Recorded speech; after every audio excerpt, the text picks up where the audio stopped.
What it do? What's the deal? What's good, y'all? This is Shane Kidd. I'm continuing my series. I lost, but I didn't lose. And so before we get into that, I want to say like, comment, share, and subscribe if you're on YouTube. And so as we get into the series and the story, I want to be able to reach as many people as possible, and the ways I just mentioned are the ways you do that. Like, comment, share, and if you're on YouTube, subscribe. And so today's story. My career path has been an interesting one. Never wanted to do full-time music. I love music, love creating it, and that was the thing I enjoyed, but never wanted to do it full-time. I wanted to be a community advocate, and that is the word I'm going to use to describe it because it's looked a lot of different ways. And so, nonprofit, education, working with kids, and the reason I chose that is because my bachelor's degree is in sociology. And so those ways that I thought were going to work did not pan out.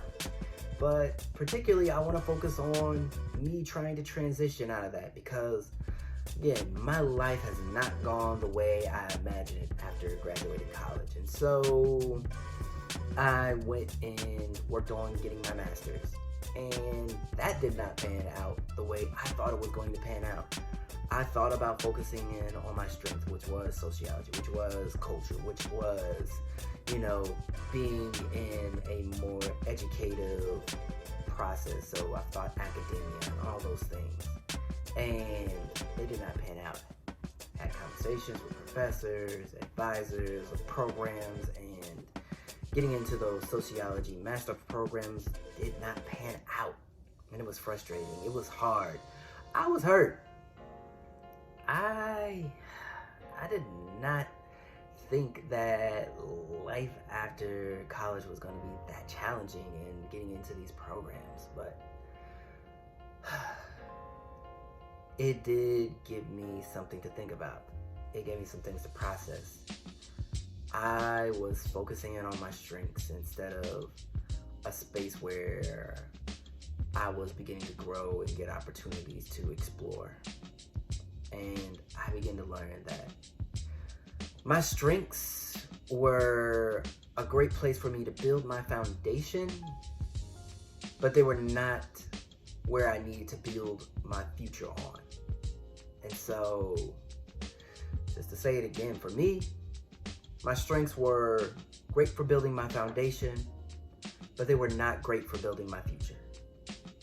And so, one of the things that I began to explore in my time of, facing challenges and frustration was, mental health, being more educated about emotional health and those things. And it really encapsulated me. It really attracted me and made me think, it's like, this is another space where I can impact, another space that I can grow in. And so when I applied for a, counseling clinical mental health program, I got accepted, and it really began to open doors and opportunities that I did not expect. And so what began to happen is now I am going to be at SCAD, which is the Savannah College of Art and Design here in Atlanta, and I'm going to be their counseling intern for this coming school year. And so I am surprised where I end up, and it is an opportunity of the intersection of one, community advocacy, and my artistic endeavors to be able to come together of just one, knowing the experience of being creative and the challenges and the frustrations that go on through there, and to be able to help other young creators to be able to grow and thrive.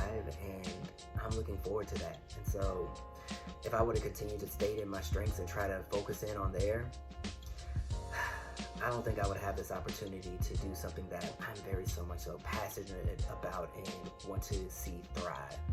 And so honestly, that is the big lesson for today, and that I got out of this time was learning that my strengths were good for building my foundation, but they were not good for building my future. And so taking in to go into face new challenges and opportunities, I really would say, hey, if there are some other opportunities to grow for you, go for them. Take those chances and take those risks. You never know where they may take you. So So I'm done with this one. So learn to live. Enjoy your day. Grace and peace.